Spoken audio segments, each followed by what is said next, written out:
Now the next question is, if y equal to y of x is the solution of the differential equation e power y dy by dx minus 1 equal to e of x e power x, such that y of 0 is 0, then y of 1 is equal to. Now its solution: e power y dy by dx minus 1 is e power x. This is given in the question.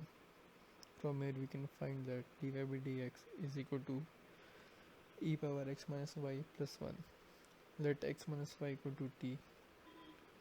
So 1 minus dy by dx is equal to dt by dx. From here we can see that 1 minus dt by dx is equal to e power t plus 1.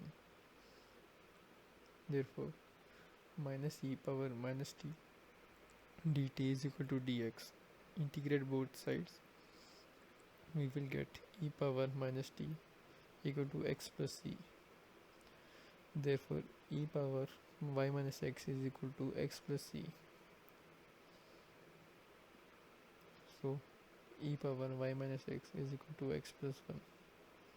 At x equal to 1, e power y minus 1 is 2. Therefore y is 1 plus log 2 base 2.